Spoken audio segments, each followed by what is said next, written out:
또 한 해가 가면 나이가 한 살 더 먹게 되고 그만큼 늙어가는 것이 서글퍼지기도 합니다. 한 늙은 부인이 친구에게 이야기했습니다. 내 남편은 말이야, 내가 늙어가면 늙어갈수록 나를 더 좋아하느니 참 이상하지? 그러니까 그 친구가, 이상할 거 없지. 당신 남편은 고고학자잖아. 고고학자는 오래된 골통품일수록 더 좋아하는 그의 특징이니까요. 그러면 예수 믿는 사람들의 특징은 무엇입니까? 예수 믿는 사람이라면 뭔가 다른 사람과 구별된 특징이 있어야 하지 않겠습니까? 예수 믿는 사람의 특징은 무엇입니까? 기다리는 것입니다. 기다리고 또 기다리는 것입니다.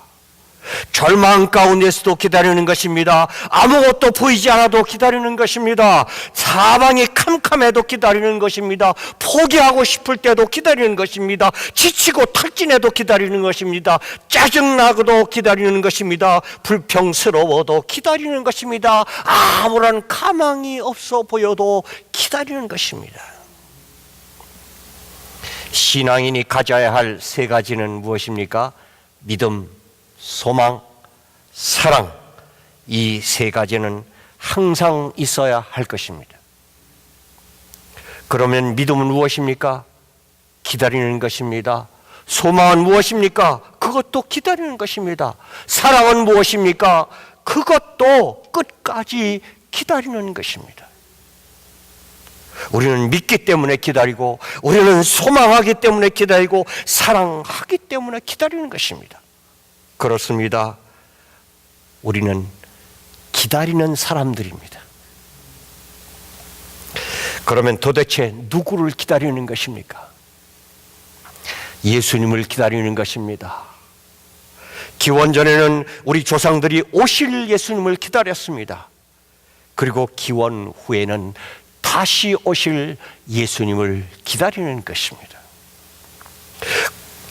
오늘은 교회력으로 대강절 두 번째, 우리 이기풍 장로님 네 분께서 두 번째 대강절 평화의 불을 점화해 주셨죠. 저 뒤에 배너가 있는 것 보이시나요? 여기 목사님 그 테이블 클로스에 거기 영어 써 있는 거 Hope, Peace, Joy, Love, 이 촛불 하나씩 이름이 붙어 있는 두 번째 평화의 촛불을 오늘 켜주셨죠. 대강절은 불 하나씩 켜가면서 4주일 동안 주님을 기다리는 것입니다. 대강절이란 무엇입니까? 바쁘니까 대강대강 보내는 절기입니까? 대강절의 이름은 기다릴 때자, 내릴 강자, 주님의 내려오심을 기다리는 절기라는 뜻입니다. 연말연시는 참으로 바쁜 계절이어서 대강 보내기 쉽습니다. 그러나 우리 믿는 사람들은 대강절의 의미를 깊이 묵상하며 주님의 오심을 기다리는 마음으로 이 절기를 보내야 할 것입니다. 그런데 문제는 예수님을 어떻게 기다려야 하는가입니다.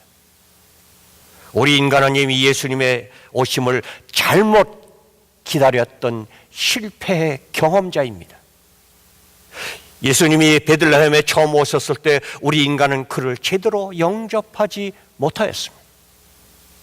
그러니까 우리는 한 번 저질렀던 실수를 다시는 반복해서는 안 될 것입니다. 그런데 우리는 다행스럽게도 인류의 큰 실수 가운데도 예수님을 제대로 기다렸던 한 성공 케이스를 알고 있습니다. 우리의 모범자가 한 분 있었습니다. 그러므로 우리는 그 모범을 따라가기만 하면 될 것입니다.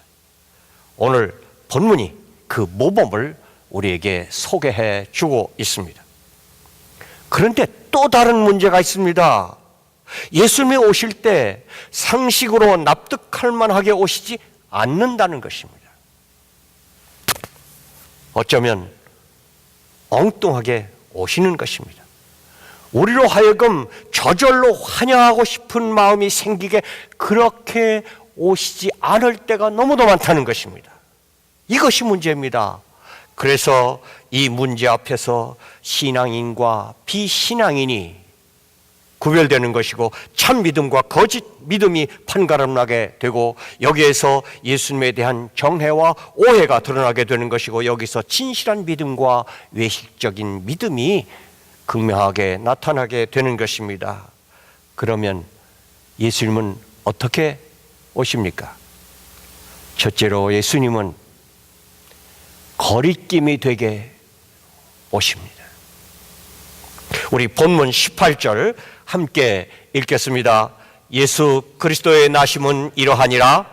그의 어머니 마리아가 요셉과 약혼하고 동거하기 전에 성령으로 잉태된 것이 나타났더니. 아멘.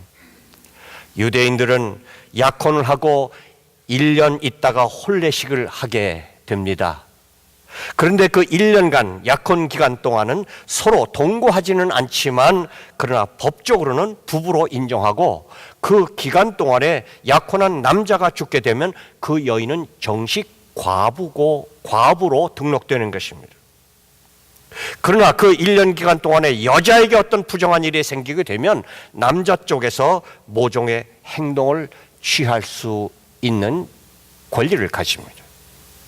그 행동은 두 가지 크게 나눌 수 있는데 하나는 그 부정행위를 동네방네에 공개하고 돌로 쳐 죽이거나 불살라 죽여 공개 처형하는 방법입니다.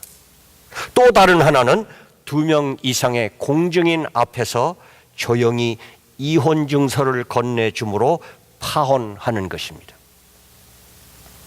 지금 요셉이 이러한 상황에 처하게 된 것입니다. 약혼하고 거의 1년간이 다 되어가는 그 시점에 며칠 후면 혼례식을 치르고 아내를 자기 집으로 데려오려고 하는 그 시점에서 약혼녀가 아기를 뺀 것입니다. 이러한 상황에서 여러분이라면 어떻게 하시겠습니까? 우리의 모범자 요셉은 어떻게 하였습니까? 19절을 보니 요셉은 의로운 사람이라 하였습니다. 어떻게 하였길래 의로운 사람이라 하였습니까? 19절 함께 읽겠습니다. 그의 남편 요셉은 의로운 사람이라 그를 드러내지 아니하고 가만히 끊고자 하여. 아멘. 가만히 끊고자 하였다는 것입니다. 동네방네 무리를 일으키지 않고 조용히 이혼 증서를 건네줌으로써 이 일을 마무리하려고 했다는 것입니다. 여기서 주는 메시지는 예수님이 요셉에게 거리낌이 되게 오셨다는 것입니다. 마리아와 혼인하려는 이 일에 예수님이 중간에 거리낌이 되었다는 것입니다. 그래서 요셉이 그 혼인을 끊으려고 했다는 것입니다. 마리아가 싫어서가 아닙니다. 그 마리아 속에 예수님 때문에 끊으려 했다는 것입니다. 좀 비약이 되는 것 같습니다만 지금 요셉은 예수님과의 관계를 끊으려고 했다는 것입니다. 왜냐하면 예수님이 그에게 거리낌이 되었기 때문입니다. 여러분에게는 그런 경험이 없으셨습니까? 저에게는 예수님이 거리낌으로 오신 경험이 수없이 많이 있었습니다. 예수님이 저에게 오시는데 내가 저절로 환영할 만한 그런 상황으로 오시기보다는 저에게 거리낌이 되는 상황으로 더 많이 오셨습니다. 제가 거짓말을 하려고 할 때 예수님은 저에게 꼭 찾아오셨습니다. 제가 불의한 일을 계획할 때 예수님은 저에게 꼭 오셨습니다. 제가 이기심을 품을 때 예수님은 꼭 찾아오셨습니다. 제가 주님의 일에 게으름을 피울 때 예수님은 꼭 찾아오셨습니다. 제가 남을 미워하는 생각이 들 때 예수님은 꼭 오셨습니다. 제가 화내려고 할 때 예수님은 꼭 찾아오셨습니다. 제가 교만하고 싶어 할 때 예수님은 꼭 오셨습니다. 제가 허풍 떨고 과장하고 싶을 때 예수님은 꼭 찾아오셨습니다. 제가 부끄러운 일을 꾀할 때 예수님은 꼭 찾아오셨습니다. 그러고 보니 예수님은 제가 하고 싶은 행동을 막으시려고 저에게 거리낌이 되게 오신 적이 너무도 많이 있습니다. 물론 약해질 때 힘 주시고, 절망할 때 희망 주시고, 넘어질 때 일으켜 주시고, 슬플 때 위로해 주시러 오시는 등 환영할 만한 그런 상황으로 오실 때도 많이 있었습니다. 그러나 그럴 때는 누군들 예수님을 환영하지 않겠습니까? 그런데 예수님이 나에게 거리낌이 되게 오실 때는 어떻습니까? 가만히 끊고 싶지 않습니까? 그렇게 오시는 예수님을 오늘 본문의 요셉은 가만히 끊고자 하였습니다. 그래서 요셉은 정말 예수님을 영접하지 않고 끊어버렸습니까? 하마터면 그럴 뻔하였습니다. 그런데 그게 아니었습니다. 무엇이 그로 하여금 예수를 끊지 못하게 하였습니까? 하나님의 약속 때문이었습니다. 예수님은 약속대로 우리에게 오십니다. 본문 20절 함께 읽겠습니다. 이 일을 생각할 때에 주의 사자가 현명하여 이르되 다윗의 자손 요셉아 내 아내 마리아 데려오기를 무서워하지 말라.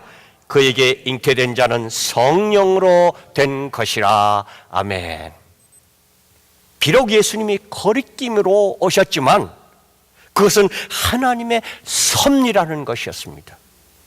하나님의 계획 가운데 되는 것이라는 것입니다. 하나님의 예언대로 되는 것이라는 것입니다. 이 일은 하나님이 하시는 일이라는 것입니다. 이 말씀 앞에서 요셉인들 어찌하겠습니까?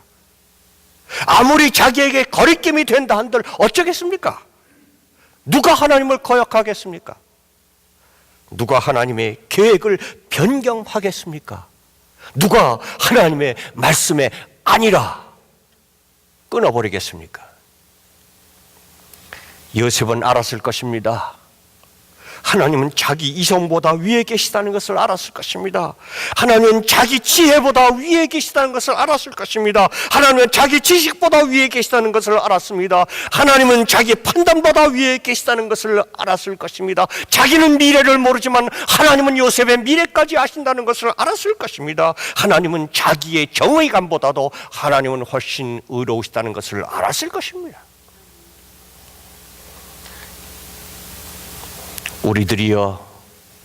우리도 이것을 알아야 합니다. 하나님을 하나님으로 알아야 합니다.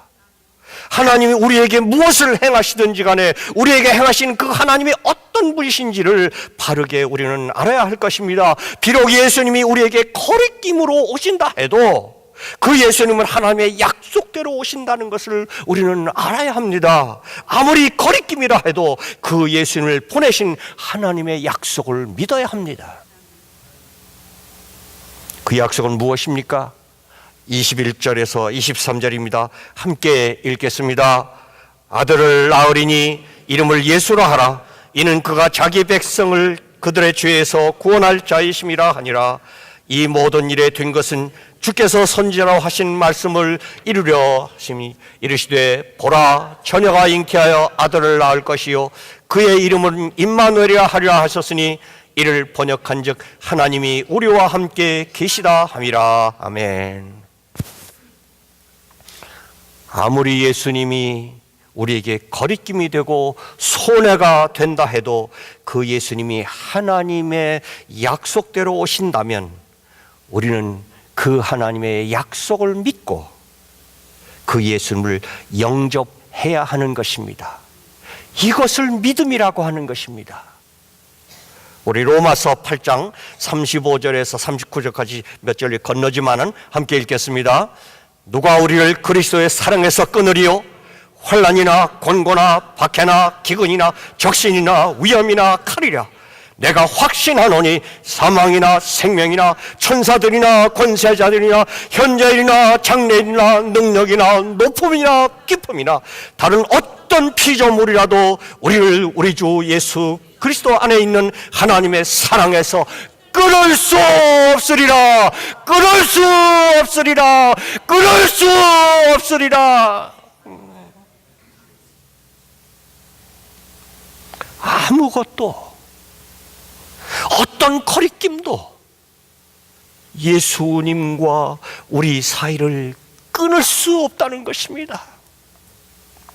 그래서 요셉은 비록 예수님이 거리낌으로 오신다 해도 그 예수님을 끊을 수 없었던 것입니다. 우리도 이 믿음 가지고 나에게 오시는 예수님을 영접하십시다. 예수님이 어떻게 오시든지 영접하십시다. 예수님이 요셉에게 오신 것처럼 그렇게 거리낌이 되게 오셔도 우리는 영접하십시다. 오늘의 요셉은 신약의 요셉이지만 구약에 나오는 요셉도 같은 이름이고 같은 믿음을 가졌는가 봅니다. 창세기에 나오는 요셉도 비록 하나님이 자기에게 거리낌이 되게 오셔도 그는 하나님을 영접하였습니다. 형들의 미움을 받아도 하나님의 약속을 믿고 받아들였습니다. 구렁텅이에 던져져도 하나님의 약속을 믿고 던져졌습니다. 노예로 팔려가도 하나님의 약속을 믿고 팔려갔습니다. 모함을 받아도 하나님의 약속을 믿고 참았습니다. 감옥에 갇혀도 하나님의 약속을 믿고 갇혔습니다. 그 어떤 거리낌도 그를 하나님으로부터 끊을 수가 없었습니다. 이유는 딱 하나, 그것이 하나님의 약속대로 온 것이면 그는 모든 것을 다 영접하였습니다. 이제 다시 오늘의 본문으로 돌아옵니다. 예수님이 비록 거리낌으로 오셨지만 그 오신 예수님이 하나님의 약속대로 오셨다는 천사의 말을 듣고 그리고 예언의 말씀을 듣고 요셉은 어떻게 하였습니까? 순종하였습니다. 아무 이유 달지 않고 순종하였습니다. 예수님은 순종을 통하여 오십니다. 우리 본문 24절 25절 함께 읽겠습니다.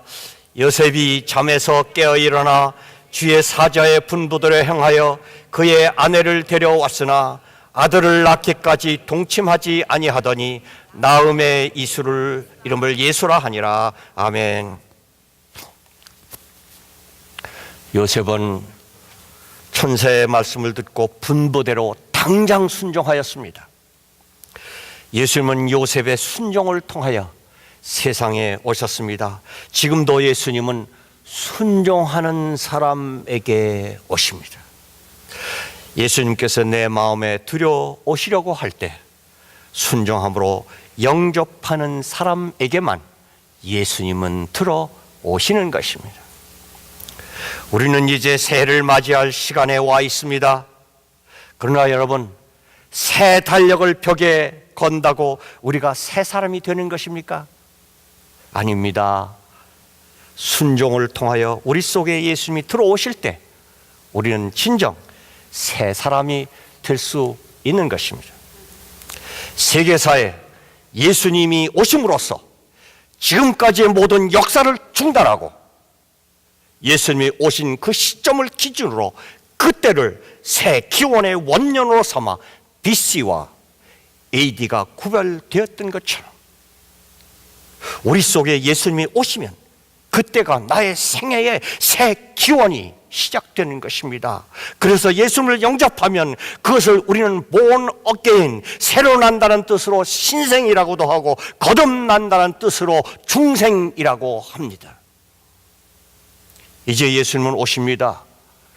우리는 이 대강절에 예수님의 오심을 기다리는 것입니다. 그런데 그 예수님은 언제 오십니까? 어제 오십니까? 내일 오십니까? 몇 월 며칠에 오십니까? 예수님의 재림 때는 아버지 외에는 아무도 모릅니다. 그러나 저는 알고 있습니다. 저는 압니다. 예수님은 우리가 순종할 때 오십니다. 주님의 오심은 단순한 미래적인 사건만은 아닙니다. 주님의 오심은 현재적인 사건입니다. 그러므로 우리는 지금 나에게 오시는 예수님을 순종함으로 영접해야 합니다. 우리 요한복음 1장 12절 함께 읽겠습니다. 영접하는 자 곧 그 이름을 믿는 자들에게는 하나님의 자녀가 되는 권세를 주셨으니 아멘. 그렇습니다. 예수님을 거절하지 않고 순종함으로 영접하면 영적으로 하나님의 자녀로 우리는 born again, 새로 태어나는 것입니다.